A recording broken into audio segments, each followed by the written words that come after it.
Hello, Lions fans, and welcome to another edition of the Lions Den podcast. Adam Williams here, alongside women's basketball coach Brianna Clark. Coach Clark, how you been doing? I've been doing well, considering. Let's jump right into it. Season ends on February 29th, and then about 2 weeks later, everything ends.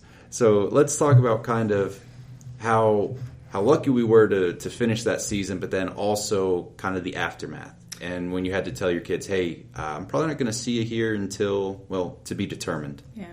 To finish the season the way we did, I mean, that in itself was one of the best games that we had played all season, undoubtedly. And then the kids go home knowing that was their last game. Looking forward to postseason workouts, extending that strength and getting better on the court, off the court, working in the weight room, getting their skills kind of more refined. And then we go into spring break, and the kids never come back. So it was very difficult in telling them, hey, what we've done, don't let that go. We've got to continue on the same path that we were starting, but now it's up to you. And you've got to do it on your own without a coach standing behind you and without us, doing, what we've been doing throughout practices and stuff. This is the time that we're going to really need you guys' leadership and showing how determined you are.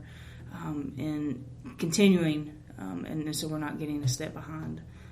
And I think over the last, how many months has it been, Adam? It seems this, like it's about, forever. It's almost about 6 months as of this recording. Yeah. So over the last 6 months, I really believe that they all worked hard on their own and did what they needed to do to maintain their own level of just staying in shape in their own. Just staying in and getting up shots on their own somehow, some form, whether it's backyard or a neighbor's goal, or I've even seen some self-made goals. So really kind of pleased with the way that they handled everything over the course of the last 6 months. See, and you talk about, that Queens game, we've talked about it numerous times, but you end on maybe the highest of highs, and then very quickly you have to deal with this adversity. But you mentioned how the team had found their own ways to kind of keep that motivation high and to keep that inspiration going heading into this year. Again, we're about a week into, as of this recording, where the students have moved back. And I think that there's this general buzz that everyone's just happy to be back. And I think you can see that too, because I'll be walking through the gym and you just hear balls bouncing. Yeah. Now, obviously, one person per hoop at the time, but, right. Seeing them still get after it. Talk about, again, that message that you maybe, since you've seen your players on campus, just kind of reconnecting, first off. Obviously, getting them back on campus was something at one point in the summer I wasn't even sure was going to happen. So having the restrictions that whether the NCAA's put on us or Mars Hill and for the policy of COVID, I'm just happy to be here. I'm happy they're on campus, so we will take whatever we can get. The ladies are able to get in the gym, one to a basket on their own. Obviously, I can't be there for that just yet, but they're excited about that. They're making the most out of that, and I think everybody's been in at some point, and it was good to see that initiative on their end. So looking forward to what's coming in the next couple of weeks and getting in the groove and having our team meeting and starting conditioning and getting back. And I've told them from the day they moved in and pretty much all summer, trust the process. That's something they're going to hear all season long, trust the process, and this is part of it too. So if they could have gone 6 months without being together, we can go a couple more weeks and wait out to our turn to get back together. So you mentioned a couple weeks. I've been saying as of this recording, so just to give listeners an idea, right now it's September 10th. As of now, no official decision has been made regarding the basketball season. Fall sports have been postponed until spring, but basketball's still in limbo. Talk about kind of that difficulty in trying to prepare, not knowing exactly when you guys can start practicing and can actually start playing games, if we're even going to have games in the 2020 calendar year. Our mentality is we're going to start on time, and that's the way we're going to treat each and every day that we get an opportunity to get together and get in the gym and work. Is that we're going to start October 15th practice, and then we're going to play November 13th. It's going to be our first game. So until we hear otherwise, we're going to treat it that way. And then even after that, we're still not going to let up. We're still going to do the practice. We're going to get ready for this season. I'm telling you, this group of young ladies is very determined, and I give all the credit to that from previous senior and the upcoming seniors that have kind of distilled that in the younger players. So I'm happy to be where we are, and we're going to treat everything the same. Talk about the young group. Let's talk about some players that are coming into the program this year, and some that you're very interested in seeing what they'll be able to produce on the court. All right. Well, to start off, we brought in 5 new, 1 transfer, and of the 5, only 1 was able to tour campus through all of this. So getting them on campus and them kind of walking around like, where's the cafeteria? Where's the gym? I feel bad for them on that level, but I'm so excited that they're here and that they chose Mars Hill to be, to call home for the next 4 years. So we got a transfer from Winthrop University, a little point guard. She actually played high school ball with Deja Marshall. Deja contacted me over the summer and was like, man, this kid's pushing me. And, when I've got a player like Deja telling me that somebody else is pushing her, I can't not look at her. And then there's another little point guard out of Maryland, probably one of the quickest kids I've ever seen in my life.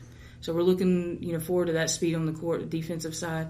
And then 3 post players, 1 from Greenville, 1 from Raleigh, and then 1 from Georgia, all of which are very athletic, a little taller than what we've been used to the last couple of years. So looking forward to their length, looking forward to their athleticism, and all of them in itself are going to be able to contribute right away. So I've kind of 2 questions we'll follow up here. Lastly, kind of talking about maybe the downside of COVID in terms of recruiting. You said only one player was able to tour campus. Let's talk about kind of the recruiting effort throughout that, but also let's talk about those that you have returning. You mentioned the lone senior last year, Tatum Bonk. She's actually still on campus. She's my graduate assistant. I got really lucky, but she's also going to be volunteer assistant coach with your program. But let's talk about those that you expect to maybe step up more in a leadership role.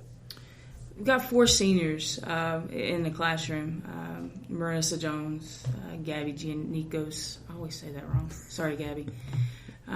Deja Marshall, and Selby Bauman. Selby over the summer is probably, I've seen the most improvement. She built her own weight room using center blocks and metal poles and stuff. So she made the most out of her summer and come back in pretty good shape. And then Gabby's leadership, I'm starting to see that she's being a little more vocal, which last year was trying to get her there. But I'm impressed with where she is on that leadership pole. Deja's just been a workhorse all summer. She'd ride 40 miles every day on a bike, and just trying to stay in shape, trying to keep from being busy. And then Marissa's been working as well and trying to get that knee rehab back to where it needed to be. And so I'm looking forward to what the seniors have to offer on a leadership standpoint. The freshmen last year and now sophomores have always respected that senior class. And Lexi, I think I call her a senior all the time. I think I called her a senior last year. She's just got that mentality and that leadership role and the maturity that she acts like a senior even when she's on the court. So like I said, this freshman class and even the sophomore has a pretty good group to look up to. So, Coach, as we wrap up this interview, let's talk about, despite all the adversity, despite being in limbo, despite all of this kind of being in the way right now, what are the expectations for the team this season? Just to still compete every day, have that mentality. I was just listening to a podcast from Kara Lawson, new Duke women's basketball coach, but old time sports. I mean, she's been in it forever. But and she talked about the difference in what hard work is and competitiveness, and just having that mentality that if we come in and we want to compete every day, then we're going to be a lot better, and that's going to be our mentality. I don't want them to work hard. I want them to compete. I can make them work hard, but I can't make them compete. So if that is instilled in their brain and they're making them, they're holding themselves accountable to compete every day, we're going to be in a lot better shape. So that's my expectation of them, is just to hold themselves accountable and compete, whether it's weights, whether it's conditioning, whether it's drill work, whether it's practice in the classroom, just to have a competitive mindset. So, Coach, I know regardless of when we play, I think I can speak for everyone when we're excited to see the athletes back on the court and to continue that momentum that we left off with. I appreciate you taking the time and look forward to catching up with you down the road. Thank you.